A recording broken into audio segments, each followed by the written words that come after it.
courts? So that's the question on the table right now. Godwin Ejun Tamaklo is joining us right now. He's Director of Legal Affairs for the NDC. Mr. Ejun Tamaklo, good evening to you. Thank you very much for joining us here on Ghana Tonight. Good evening, and good evening to your viewers. So, as we're seeing now, the Electoral Commission communicated the decision to disqualify your candidate in this Amenfi Central constituency. The incumbent, who is on the ticket of the NDC, has decided to go independent because he fell out with the party. What's going to be your next step in contesting the Electoral Commission's decision? Okay, so as you pointed out, the Electoral Commission in the letter dated 10th October communicated, they said disqualification. Quite clearly, the Electoral Commission, I'm sure, with the benefit of hindsight, will note that they are deeply in error. That error, we have different avenues to have that error corrected. Yesterday, we sent a letter to the Electoral Commission, and in that letter, we have communicated our disapproval with what they have put out. Many options are available to us. I'm not willing to disclose that on air. What we want to say, that the Electoral Commission so much cannot support to disqualify a person from being elected as a member of parliament. That does not lie in their mind. But like I pointed earlier, I would use your platform to encourage the rank and file of our party to remain calm whilst we solve this problem. But you know as well that the incumbent member of parliament is also a subject of a petition in parliament by the Honorable Haruna Idrisu because he has decided to go independent. And so clearly that's one that the party would also have to deal with because he's had a good showing in the constituency in the year 2020. He's not a man that you want to wish away, at least based on his history in that constituency, having contested as an MPP candidate before, as an independent candidate before, is it not? With respect, the person you are talking about was our DC for, I think, 5 years. Yes. After that, in 2016, remember that in 2016, he defeated an incumbent. He defeated a sitting member of parliament to become the parliamentary candidate. He is in the second term.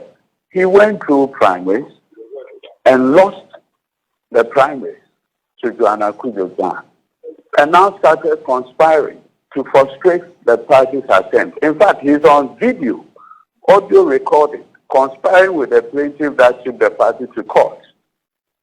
Now, the party decided to rerun. He appeared before the party's vetting committee.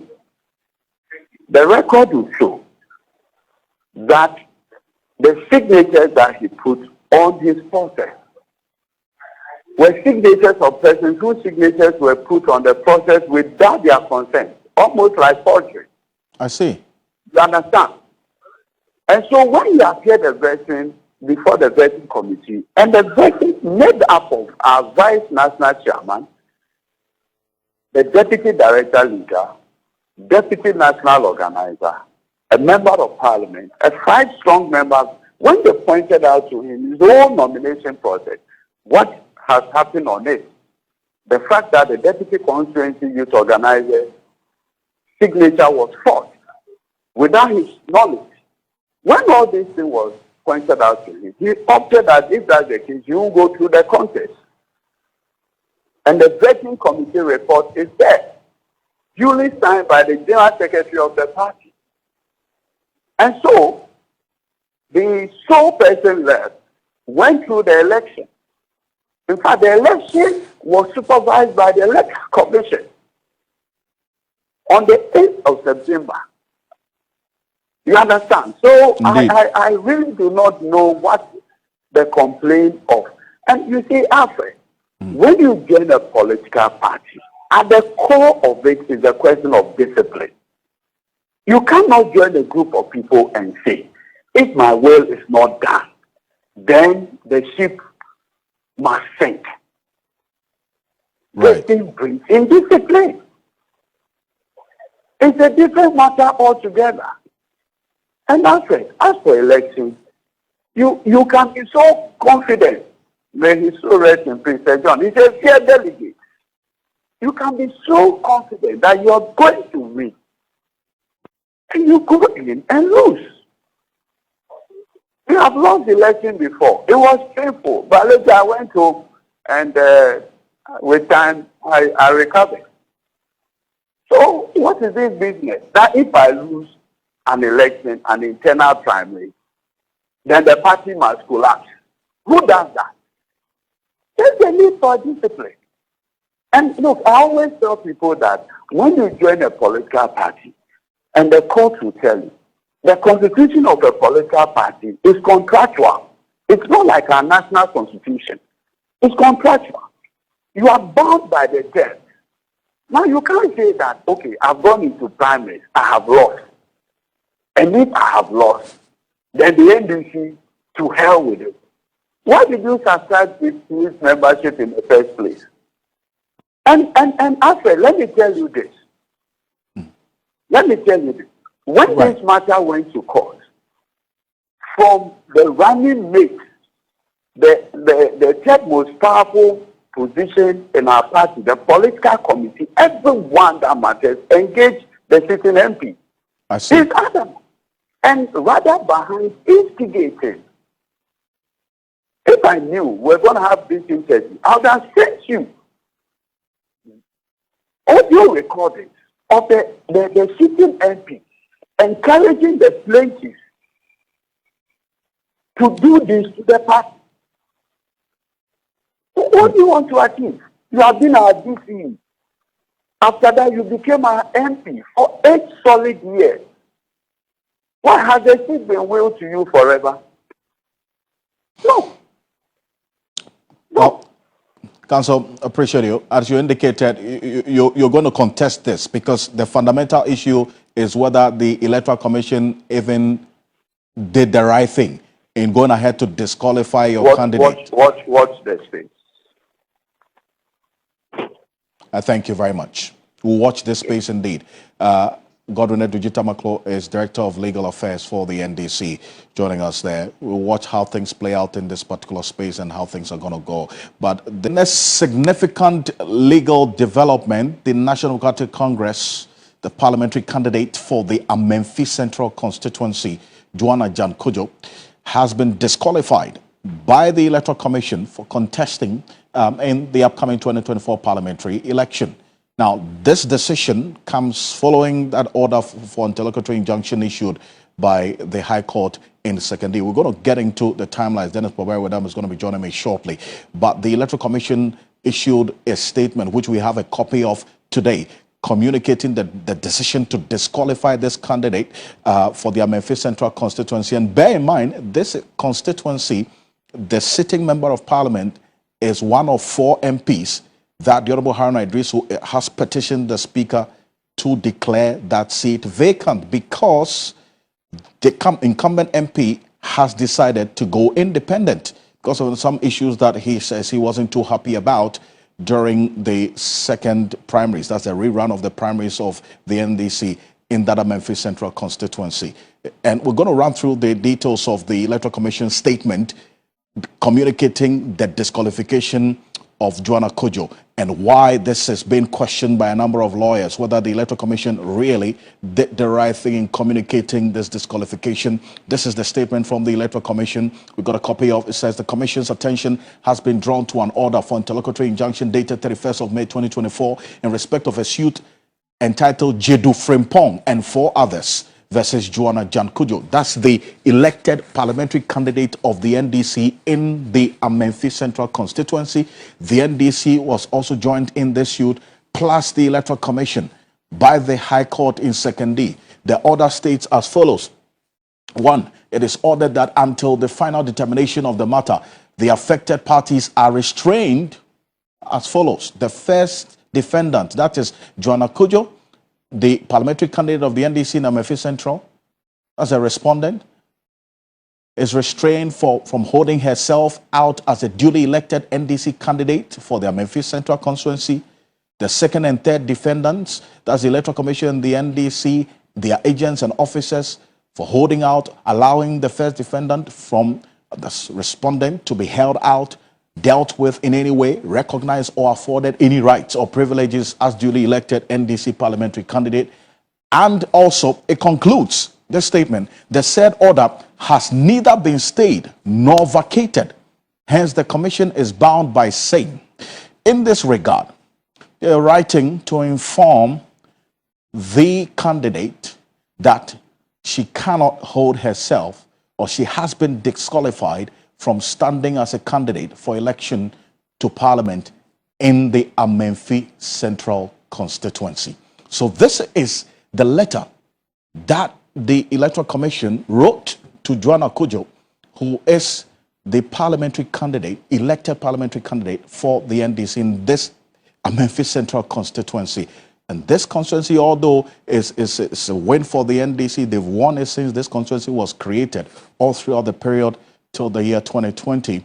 The dynamics and the nuances in this constituency in terms of the electoral history will tell you one particular story, especially with respect to the incumbent member of parliament who has decided to go independent because of these issues and when he lost the parliamentary primaries. We're going to run through the timelines in a bit, but let's hear from the incumbent parliamentary candidate and then also the member of parliament for this particular area who has decided to go independent. Take a look. You cannot eat your cake and have it. I mean, there has been precedent that the former foreigner MP also did the same, and his seat was declared. Well, not because 2 months you can't have re-election, and he went ahead and won the election. So, but because there is precedent, because Right Honorable Speaker Michael Kwe declared that that was the way to go. Now, if you go to the article very well, if you go to the article and the condition in the Constitution, it says that you cannot cross carpet.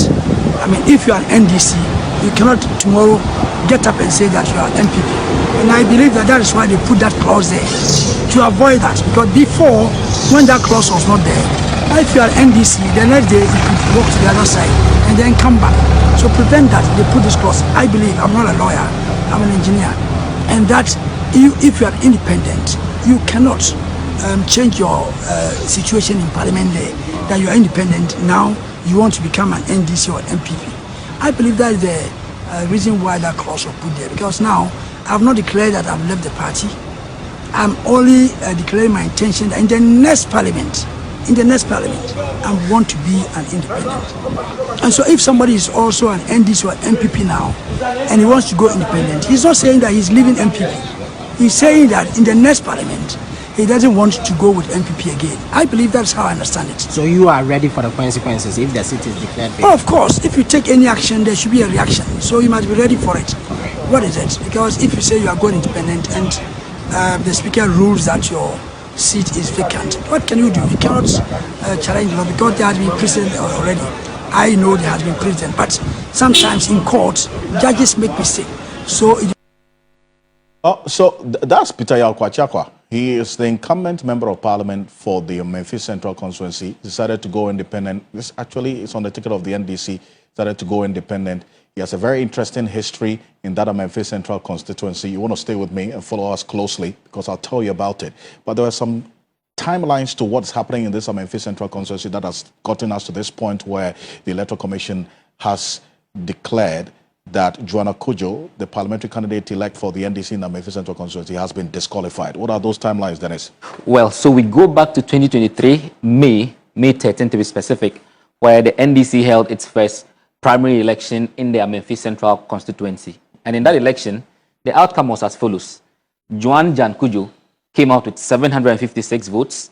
Peter Yao-Kwachakwa, who is the incumbent sitting member of parliament, got 575. The rest, Daniel Appiah, 73, Kakmak Ayn got 39, and then Elijah Jones got 2.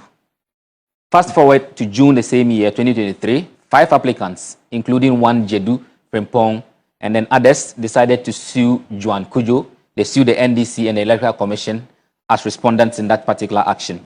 What they were seeking to do then, or the basis for doing so, was that they raised allegations that Juan Kujo forged her voter's ID card and then the NDC party card. And that was the beginning of all the troubles in that constituency when it comes to the NDC. Now, what do we see next? We see that in September 3, 2024, this was when it was nearing for the EC to open nominations, filing of nominations. So the NDC Functional Executive Committee met, and they decided that that particular election, which was now a subject of litigation in court, be annulled, and then they ordered a rerun of that election, providing timelines within which that was going to be done.